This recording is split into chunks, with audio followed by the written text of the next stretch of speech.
대강절은 소망과 사랑, 기쁨과 평화의 빛으로 오시는 아기 예수를 기다리는 참 귀하고 귀한 계절입니다. 여러분에게 지난주에 대림절 묵상집을 나눠드렸는데 지난주 한 주간 읽으면서 거기에 나오는 말 가운데 참 정감 있고 따뜻한 말이 있었어요. 미카사, 에스투카사 기억나시나요? 그런 말이 있나 그러시. 대림절 묵상집 안 보세요? 안 보시면 회수하겠습니다. 저희들. 금요일날 그 묵상집 자료에 나오는데 미카사 에스토카사라고 하는 말이 참 발음하기도 그렇고 참 정겨운 말이었습니다. 뜻은 내 집이 곧 당신의 집입니다라고 하는 그런 이제 스페니시죠. 근데 이 말이 참 이 대림절 보내면서 저한테는 참 따뜻한 말로 다가왔습니다. 특별히 지난 한 주간 동안 우리가 여러 가지로 참, 세상 천지에 이런 일이 또 있구나. 우리나라에 45년 전에 있었던 그 비상계엄 선포가 더군다나 대통령 집권자에 의해서 이런 친위 쿠데타가 일어나고 도대체 이게 어떻게 나라가 거꾸로 가도 이렇게 가나 하는 참 개탄스러운 마음을 금할 길이 없었습니다. 여러 가지로 우리의 마음에 상함이 있고 아픔이 있고 속상한 마음 금할 길이 없지만 미카사 에스투카사 그야말로 하나님의 집에 오셨으니 여러분 세상에서 듣고 마음 상했던 여러 가지 일들 이런 것들을 다 내려놓으시고 주님께서 우리들에게 말씀하십니다. 이곳은 주님의 집이자 동시에 너희들이 나와 함께 거할 너희들의 집이기도 하다. 오늘 예배 드리는 가운데 주님의 큰 위로하심이 우리 가운데 임하고 주님의 따뜻한 온기를 체험하고 돌아가는 여러분 되시기를 바랍니다. 오늘 주님의 오심을 기다리는 이 계절이기 때문에 정말 주님이 우리들 곁에 오시는 그 어느 때보다도 소망하는 그 계절인데 주님 주신 말씀을 통해서 우리들이 이 어둠의 시대도 불구하고 예수의 사람으로서의 자기 정체성을 분명히 하면서 어떻게 살아가야 될지 마음 가운데 새롭게 다짐하는 그런 은총이 여러분 가운데 임하시기를 다시금 주의 이름으로 축원드립니다. 사건이 있던 날 밤에 저희 친구는 여의도로 달려갔답니다. 기독 학생 운동할 때 그때 그 마음이 다시금 돋아난 거예요. 자라는 우리 자녀들을 생각할 때 이 아픔의 역사를 다시금 되풀이하게 해서는 안 되겠다. 뭘 해야 될지는 모르지만 무조건 가야 되겠다 그런 절박한 마음이 있어서 그곳으로 달려갔답니다. 저는 그런 뜨거움은 지금은 아닌 것 같긴 합니다. 한편으로 참 감사했던 것은 뭐냐면 그 45년 전에 그 어둠의 역사와는 다르게 인명피해가 하나도 발생하지 않았다라고 하는 거고 또 한 6시간 만에 그 비상계엄이 해제가 된 것만 해도 참 감사한 일이 아닐 수가 없고 이러거나 저러거나 간에 국회 안에서 이런 문제를 가지고 씨름할 수 있다는 상황 자체도 옛날 역사를 돌이켜보면 그래도 참 감사한 일이 아닐 수가 없고 이런 일이 생기니까 교계에서는 가장 먼저 기독교 대한감리회가 입장을 표명을 했습니다. 긴급 성명을 내면서 김정석 감독회장 명의로 나온 긴급 성명에는 이 일어난 비상계엄 선포가 민주주의에 대한 도전이자 국민들에게 대한 배신 행위이고 헌법 정신에 반하는 독재적인 발상이다 하면서 강하게 질타하는 내용으로 감리교단의 교단장이죠. 감독회장 명의로 긴급 성명이 발표된 것도 참 감사한 일이었습니다. 결국은 그 이후에 전개되어진 이야기는 너무나 잘 알고 있는 이야기입니다만은 참 염려되는 것은 코로나 때보다도 지금 참 살기 더 어려워진 시대라고 누구나 다 그렇게 이구동성으로 말하고 그것을 몸으로 정말 체험하면서 살아가고 있는데 지난 한 주 동안 있었던 이런 일들의 여파로 내일 당장 정말 이 주식시장이 정말 어떻게 될지 환율이 천정부지로 또 치솟으면 어떻게 될지 외국 투자자들이 썰물처럼 빠져나가면 어떻게 되나 외국 정상과 회담은 이미 취소된 건 다 아는 사실이고 우리나라 관광 오려고 했던 사람들이 위험 국가가 됨으로 인해서 다 취소되고 있는 이런 마당에 우리 빨리 정상적인 나라의 모습을 되찾아서 이 마지막 시대에 저희들이 늘 기도하는 것이 마지막 시대에 정말 제사장 나라가 되어서 이 나라 이민족이 평화와 화해의 어떤 상징적인 그런 국가가 되어야 하고, 더 나아가서는 열방을 향해서 하나님이 이 마지막 시대에 쓰시는 제사장 나라가 되어야 한다 하는 그런 열망을 안고 기도하는데, 저는 분명히 믿기를 하나님의 선하신 역사하심이 우리 가운데 임하게 될 줄로 믿습니다. 우리들이 찍은 그 한 표가 어떤 결과를 낳게 되는지 우리는 또 학습을 하게 된 거예요. 이런 과정들을 통해서 우리는 더욱더 성숙한 민주 시민으로서 새로워져야 되고, 한편으로는 깨어있는 신앙인으로서 이 시대를 우리가 어떻게 바라보아야 하고 신앙인으로서 어떻게 살아야 될지를 자뭇 다시금 마음 깊이 헤아리는 통찰의 시간이 되어야 할 줄로 믿습니다. 바라긴 더욱더 기도해야 되겠습니다. 이 민족이, 우리 이 나라가 평화로운 그런 안정을 되찾고 평화의 길로, 번영의 길로 다시금 나아가고, 하나님께서 이 마지막 시대에 그야말로 제사장 나라로 택하시고 쓰임받는 그런 나라가 바로 이 민족이 될 수 있도록 뜨겁게 기도하는 여러분 되시길 바랍니다. 결국은 리더십의 문제다, 그런 생각을 다시금 하게 돼요.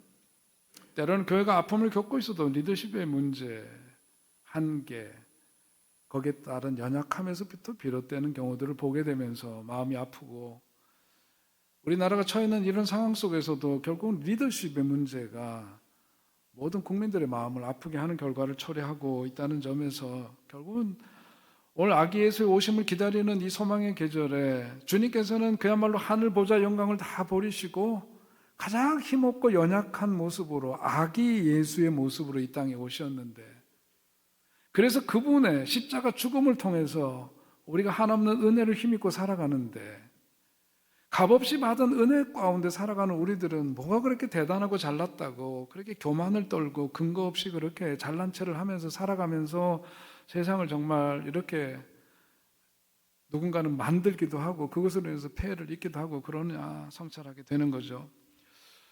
오래전에 읽은 인터넷판에 나왔던 그 글이 다시금 제 마음속에서 떠올랐습니다. 그 글의 제목이 뭐냐면 종님과 종놈의 차이라고 하는 제목의 글이었어요. 내용은 이제 그 필자가 그 교회 사역자들을 위해서 한 행사에 축하객으로 참석을 했는데, 그 행사를 진행하고 있는 목사님이 하는 언어가 계속해서 마음에 걸리고 불편했다는 겁니다. 왜 그러냐면 그 행사를, 사회를 보는 그 목사님이 거기 이제 목회자들이 많이 모여 있으니까 주의 종이라고 하는 표현을 많이 하는데, 주의 종이라는 표현을 할 때마다 주의 종님들이라는 표현을 하더라는 거죠. 오늘 이 자리에 오신 주의 종님들에게 감사합니다. 그리고 뭐 일어서야 될 때가 있으면 주의 종님들 자리에서 일어나 주시기 바랍니다. 그런데 계속 주의 종이라고 하는 신분, 그 종이라고 하는 것이 갖고 있는 그 의미를 누구나 다 아는데, 이 종이라고 하는 거기에 님자가 붙으니까 이게 영한 불편한 게 아니에요. 그래서 마음속으로 생각하기를, 종놈은 들어봤어도 종님은 처음인데 이거 나는 그러면 종님이냐 종놈이냐. 여러분들이 저를 생각할 때 저는 하나님이 종님입니까 종놈입니까? 둘 다 아니올시다죠. 종님은 말도 안 되는 이야기예요. 코미디죠, 코미디. 종에다 님자를 붙이는 것 자체가 코미디예요. 종놈도 여러분들이 우리 수준이 있잖아요, 그죠? 품격이 있어서 종놈이라고 하는 표현은 여러분의 입술에 아마 오르기 어려운 말이라고 생각을 합니다. 아무튼 간에 혹시라도 하나님의 종으로 불릴 만한 그래도 자격이 있다고 여겨서 하나님의 종이라고 담임 목사를 그렇게 불러주신다면 그건 고맙게 한량없는 일이고요. 분명한 것은 뭐냐면 그 종이라고 할 때 그 종은 뭐냐면 사람의 종이 아니라 누구의 종이에요? 하나님의 종입니다. 주님의 종. 아무런 공로도 없고 자격도 없지만 사람의 종이 아니라 하나님의 종이라고 불려질 수 있다면 그것 자체가 엄청난 특권이고 영광이에요. 얼마나 귀한 대접입니까? 전에 시카고에서 목회를 할 때 제가 그때는 들은 이야기예요. 어느 교회에 한국에서 귀한 목사님을 청빙을 했답니다. 청빙을 해서 예배를 드리는데 대표 기도하시는 장로님께서 기도하시면서 하나님의 종이라고 하면서 이제 그 새로 모신 목사님을 위해서 대표 기도를 하면서 예배 중에 기도를 하시고 내려갔는데, 말씀 선포하는 시간에 강단에 오르신 담임 목사님이 뭐라 그러냐면, 내가 내 자신을 향해서 하나님의 종이라고 하는 건 괜찮지만 성도들은 나를 하나님의 사자라고 불러야지 하나님의 종이라고 부르는 건 잘못됐다고 막 야단을 치더라는 거예요. 그래서 첫날서부터 장로님이 혼쭐이 난 거죠. 그 얘기를 들었는데, 야, 저 사람은 하나님의 사자, 하나님의 곰이라고 부르지 뭘 사자니 곰이니, 그래서 뭐 so what? 예? 그러면 권위가 달라지는 거예요. 이게 참 코미디 같은 일인데, 이런 일들이 사실 일어나고 있고, 그 이야기는 결국 뭐냐면 우리들이 쓰는 언어 자체가 우리들의 의식을 보여주는 한 통로인데, 우리들이 얼마나 그런 점에서 정말 잘못된 의식을 갖고 살아가고 있는가 하는 것을 일깨워 주고 있다고 봅니다. 근데 말인즉슨 이게 목회자들만의 문제겠느냐. 교회에 잘못된 관심을 가지고 신앙생활 열심히 하는 사람들 많이 있어요. 많이 보았습니다. 예수님 제자들 가운데도 이런 문제가 있었으니까 뭐 우리로 치자면 우리도 어쩔 수 없는 거죠. 오늘 본문의 배경이 되는 게 바로 그겁니다. 예수님의 12명의 제자 가운데에서 야고보와 요한의 어머니가 예수님을 만나러 왔습니다. 우리나라도 선거 때가 되면은 이번에 드러났잖아요. 우리는 여론조사에서 뭐 그것이 그냥 합리적이고 그런 건 줄 알았더니 여론조사마저도 조작된 거라는 거 아닙니까? 그러면서 공천을 부탁하면서 별의별 일들이 해괴하게 이 땅에서 벌어진 일들을 다 지나간 다음에 우리는 비로소 보면서 개탄스러운 일이다 그러고 말합니다만은, 성경에 보니까 성경에도 그런 얘기가 있는 거예요. 야고보 요한의 어머니가 소위 말해서 예수님께 찾아와서 소위 말하는 공천 특혜를 달라고 부탁을 한 겁니다. 오늘의 언어로 보자면 그런 거죠. 예수님이 이제 권세를 잡게 되시면 우리 두 아들 야고보 요한이 주님의 한쪽에서는 한편에, 왼편에, 오른편에 좌정승 우정승 시켜달라고 지금 청탁하러 온 거거든요. 근데 그 다음 전개되는 이야기를 더 기가 막힌 얘기를 들려주고 있잖아요. 24절에 있는 말씀 보면, 열 제자가 듣고 그 두 형제에 대하여 어떻게 생각했대요? 안 나오나 여기? 뭐라 그래요? 분이 여기거늘. 여러분 입을 떼시기 바랍니다. 분이 여기거늘. 그거 보고 나서 막 속에서 열불이 올라왔어요. 그러니까 청탁하는 야고보 요한의 어머니도 참 그렇지만은 그걸 보고 또 지금 예수님 따라다니면서 말씀 듣고 배우고 삶으로 지금 학습을 하고 있는 제자들마저도 뭐냐면 공부는 분이 여기거늘. 기가 막힌 일인 거죠. 예수님이 가셔야 될 그 길은 뭐냐면 십자가의 길이에요. 근데 아무도 거기엔 관심이 없어요. 다만 예수님께서 정치 권력을 획득한 다음에 차지할 권력에 대한 모든 관심이 그들은 쏠려 있는 겁니다. 그런 가운데 주신 말씀이 오늘 본문의 말씀이에요. 26절, 27절 함께 다시 읽을까요? 시작. 너희 중에 누구든지 크고자 하는 자는 너희를 섬기는 자가 되고, 너희 중에 누구든지 으뜸이 되고자 하는 자는 너희의 종이 되어야 하리라. 아멘. 얼마나 역설적인 얘기를 하시는 겁니다. 역설적인 얘기를 하는 거예요. 여러분, 세상이 좋은 세상 되려면 다른 게 아니라 이런 예수님의 진리, 이 말씀이 우리의 삶 속에서 구현되어야 좋은 세상 되는 거거든요. 하다못해 밥 한 그릇을 먹더라도 그렇습니다. 어느 식당에 가니까 거기 딱 써 있더라고. 이곳에 오시는 손님은 뭐래? 왕이다. 그래. 손님은 왕이다. 주인이 그곳을 찾은 손님을 왕같이 대접하겠다. 정말로 그 말이 사실이라면 아마 그곳은 음식 맛을 넘어서서 아주 사람들이 각광을 받는 그런 식당이 될 수가 있겠죠. 어저께 우리 녹번종합사회복지관에서 어린이 합창단이 와서 정기 연주를 했습니다. 참 좋았어요. 참 좋았어요. 다 곡을 만들었더라고요. 곡과 그 가사 내용을 이렇게 접하면서 내가 네 편이 되어줄게 하는 것이 그 주제였는데, 그거 자체가 참 의미가 있었고, 저는 어른이지만은 아이들이 그 합창을 통해서 은혜를 많이 받았습니다. 은혜를 많이 받았어요. 근데 그 합창단 정기 공연이 있기 전에, 연주하기 전에, 한참 전에 그 운영위원회 오은석 목사님 하시는 거기에서 이제 운영위원회를 하는데, 이때 어떤 일이 있냐면은 정견제를 끝나고 나서 지휘하셨던 분이 6년 동안 수고를 많이 하시고 이렇게 잘 키우셨는데 다른 곳으로 이제 가시게 되었다고. 그래서 그분을 어떻게 하면 감사의 표시를 할 거냐.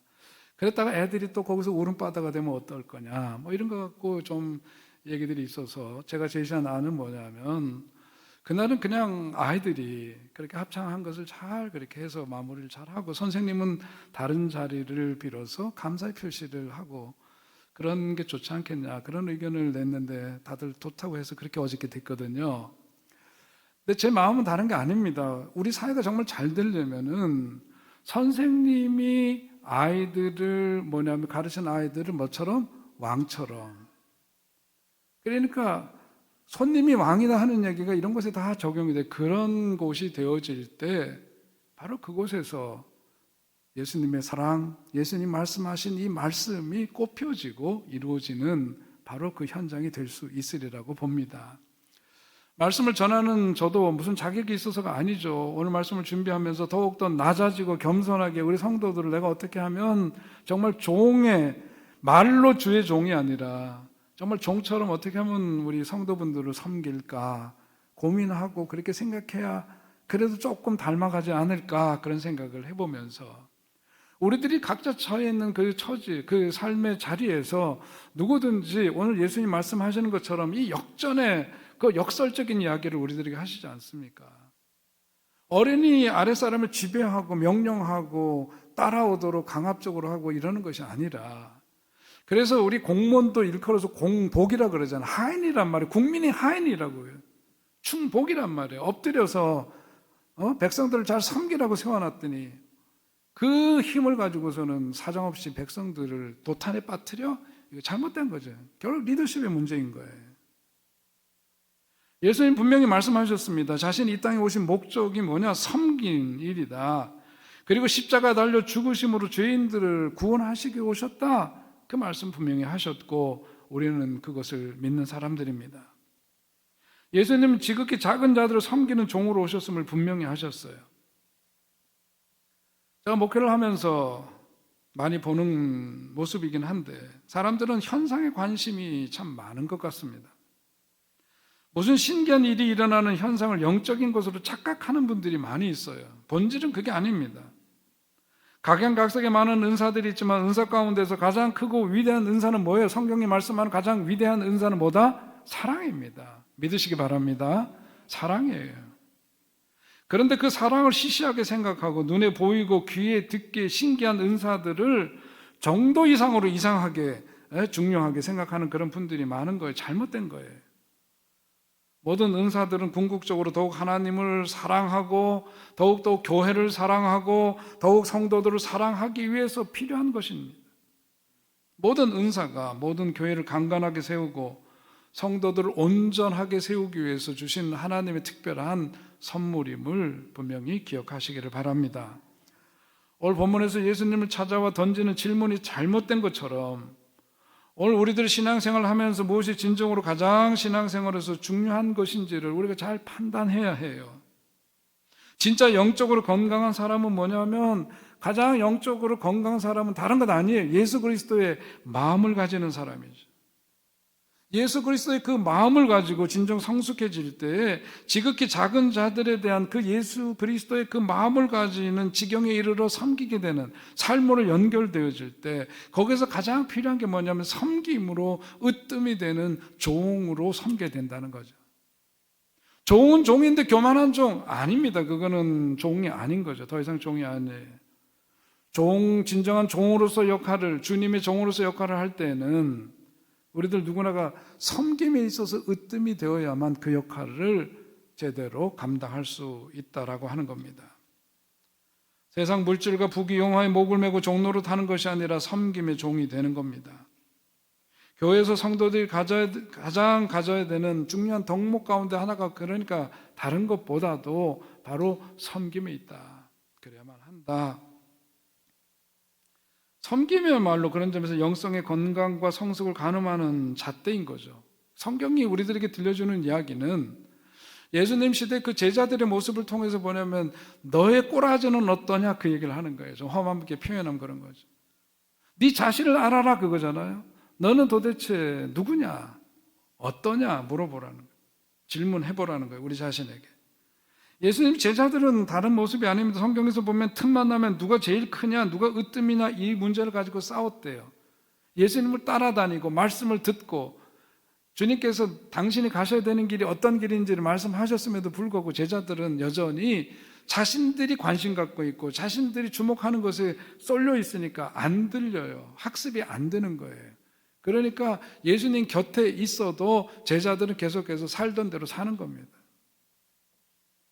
더더군다나 그 절정은 어디서 확인할 수 있죠? 최후의 만찬의 자리죠. 최후의 만찬은 이제 아픈 마음으로 예수님께서 이 땅에서 너희들과 함께 밥 먹는 일은 이것으로 끝이다. 아픈 마음으로 거기에서 최후의 만찬을 가지시는데 그 자리에서도 결국은 뭐냐면 누가 제일 크냐 하는 문제 가지고 그 속에서 다툼이 일어나잖아요.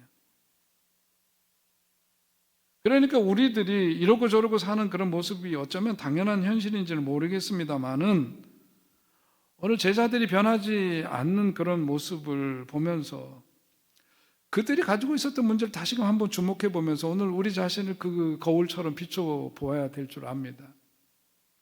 예수님의 제자들이 주목했던 것은 뭐냐면 집의 서열에 대한 것이었어요.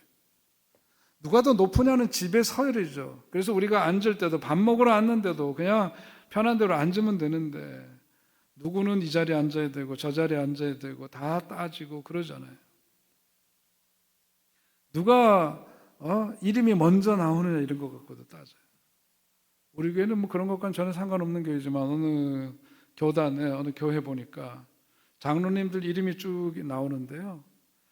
보통 우리가 남녀 가나다 순으로 합니다. 편의상 그렇게 하는데 남녀 가나다 순도 사실은 좀 아니지. 그냥 가나다 순으로 하든지 또 뭐 예우를 해서 연장자 순으로 하든지 그런 것이 그냥 보기에 괜찮을 거예요.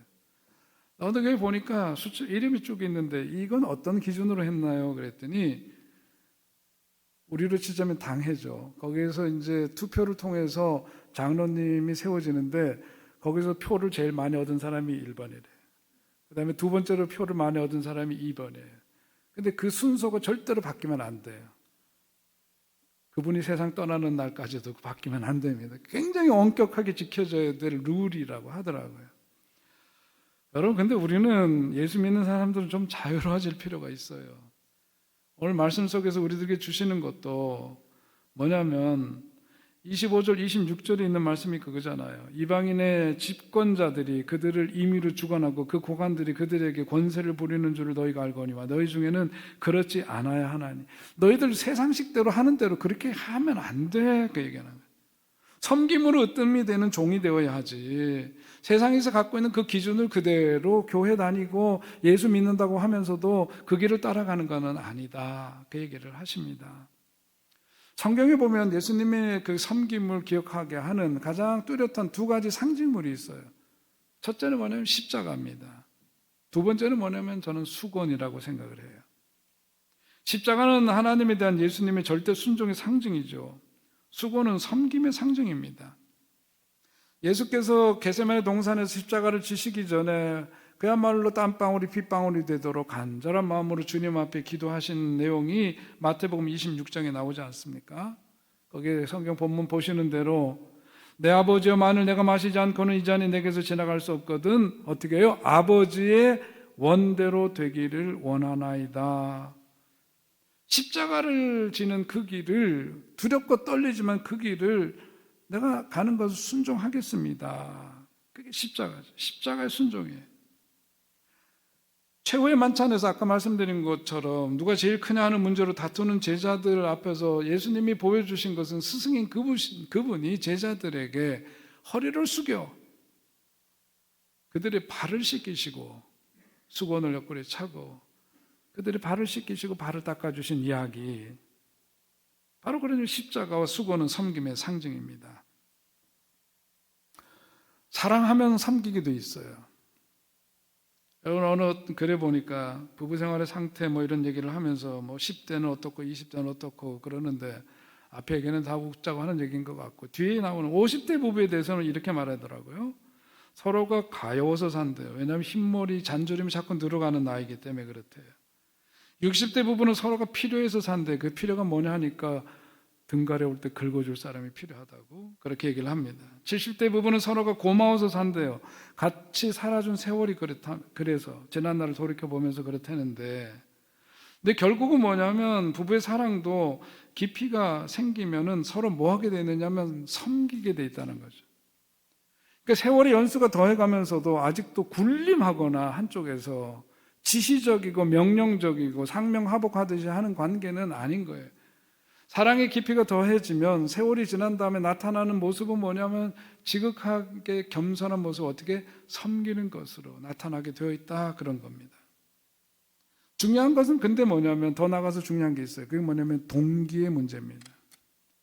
섬김도 뭐가냐면 동기가 좋아야 돼요. 28절에 보니까 인자가 온 것은 섬김을 받으려 함이 아니라 도리어 섬기려 하고 자기 목숨을 많은 사람의 대속물로 주려 함이니라 그랬습니다. 대속물, 랜섬이라고 하는 거예요. 대신 죽으러 간다, 그거 대신 죽는다, 대신 잡혀 죽는다, 그런 뜻인데, 예수님이 생명을 바쳐 섬기신 그 동기가 뭐냐 하면은 살리기 위해서래. 누구를요? 나와 여러분을 살리기 위해서였다는 거예요. 섬김의 그 동기 자체가 뭐냐면은 당신 자신을 위한 게 아니라 인류를 위한 것이었다. 구체적으로 나를 위하고 너를 위한 것이었다는 거죠. 그래서 우리가 교회에서도 어떤 문제가 생길 때 가만 보면 열심 있는 사람들 가운데서 문제가 생기는 경우들이 더 많아요. 열심히 없는 사람들은 그저 좀 미안한 마음 들으니까 조용히 다니지만, 열심히 있는 사람들이 문제가 생기는 경우들이 많습니다. 이유가 뭐냐? 다른 것 아닙니다. 동기가 잘못되어서 그런 거예요. 동기가 잘못되어서 그런 거예요. 섬김이 자기 의에서 나오게 되니까 열매가 안 좋은 겁니다. 자기 의를 버려야 돼요. 자기 의에서 나온 섬김은 인간의 노력을 통해서 나온 거잖아요. 자기 노력이잖아요. 그러니까 거기에 따라서 뭐냐면 거기에 따른 보상과 보답이 이루어져야 돼요.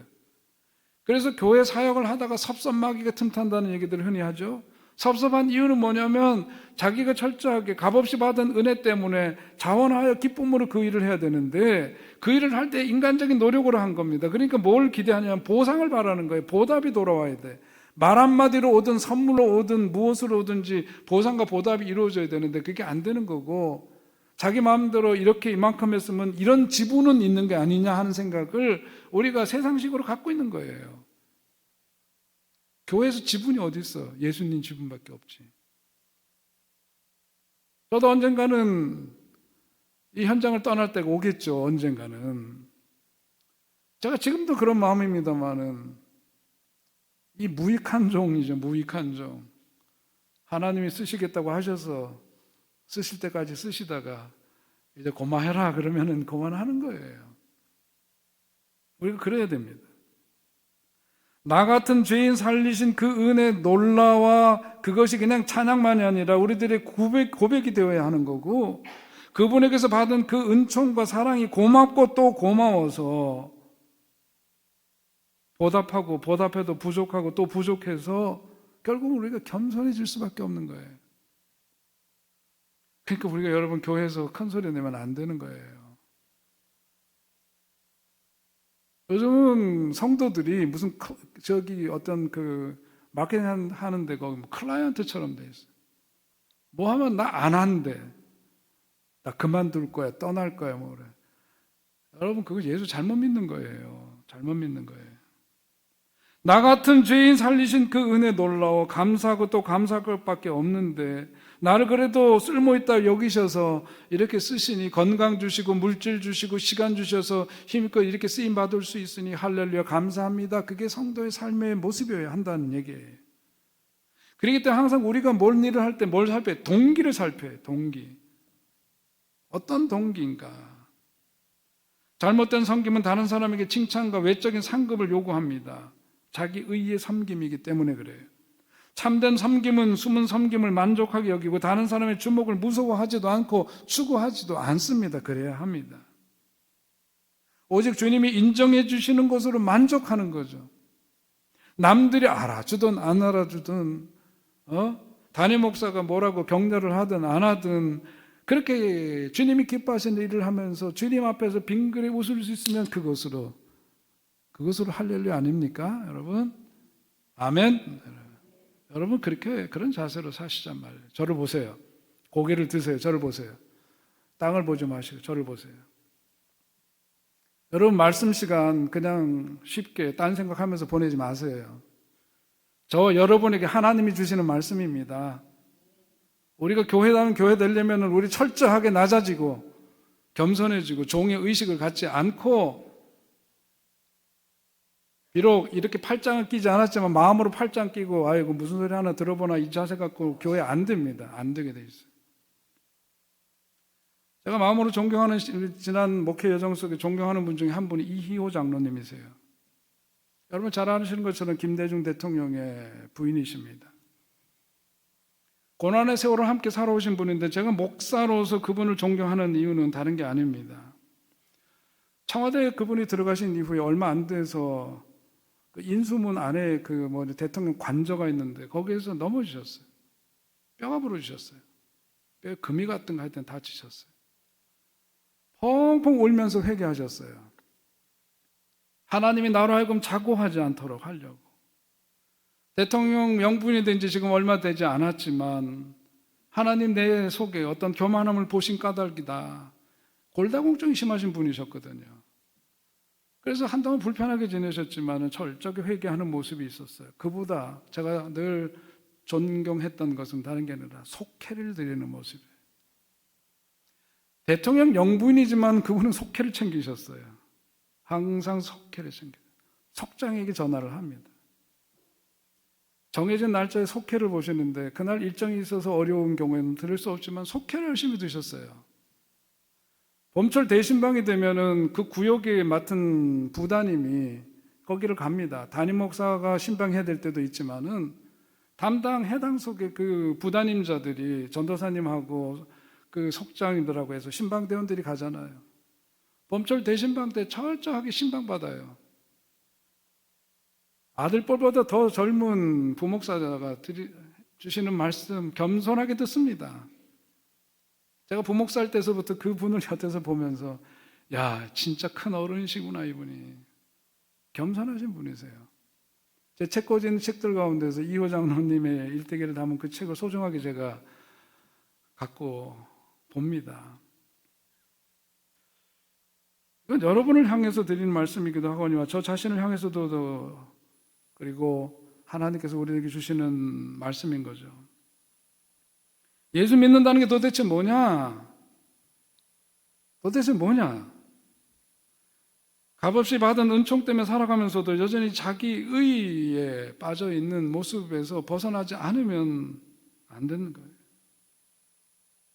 자기 의에 의한 섬김은 결과가 중요해요. 결과에 지대한 관심과 보답을 기다려요. 그러나 진정한 섬김은 계산이 없습니다. 섬김 자체를 기뻐하는 거죠. 진정한 섬김은 차별을 두지 않아요. 사람 차별하지 않습니다. 예수님이 그러신 것처럼 진정한 섬김에는 차별이 없어요. 진정한 섬김은 필요가 있기 때문에 단순하게 그리고 성실하게 그냥 하는 거예요. 그 역할을 그냥 하는 거예요.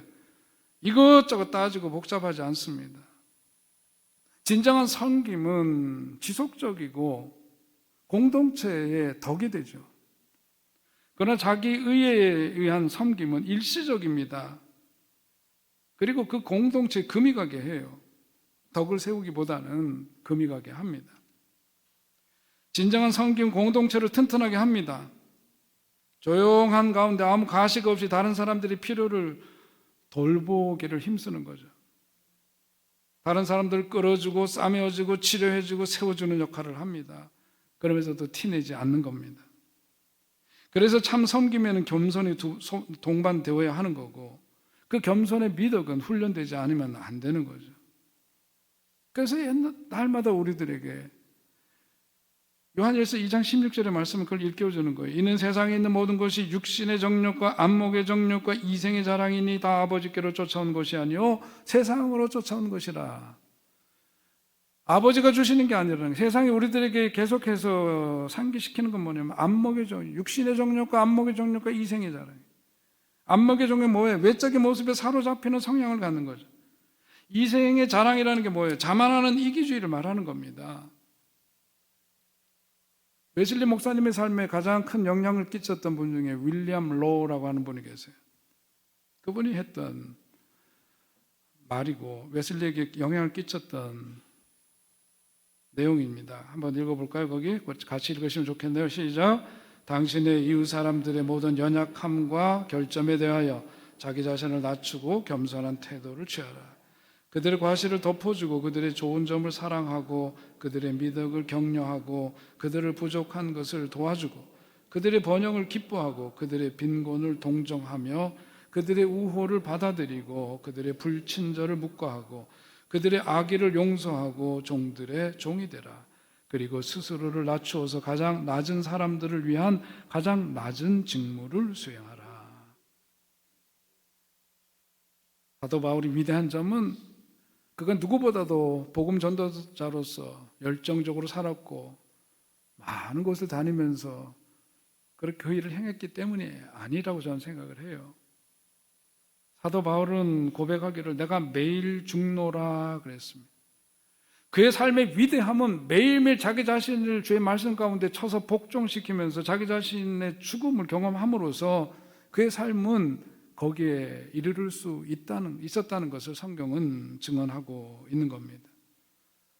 성령 충만하다고 해서 한 번에 성령 받고 성령 충만해서 내 인생 완전히 바뀌는 것 절대로 아닌 것 우리가 알아야 하죠.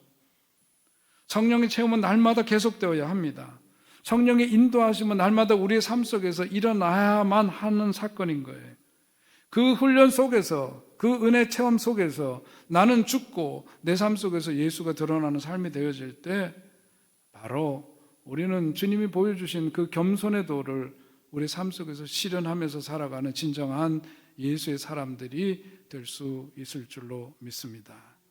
오늘 우리들 모두가 저와 여러분 마음을 새롭게 하면서 정말 천하의 가장 힘없는 모습으로 아기 예수의 모습으로 오신 우리 주님을 생각하면서 그것도 가장 낮은 곳으로 오신 그분을 생각하면서 겸손함으로 섬김에 으뜸을 삼은 종으로서 하나님 거룩한 역사에 마음껏 쓰임받는 저와 여러분이 될 수 있기를 주의 이름으로 축원드립니다.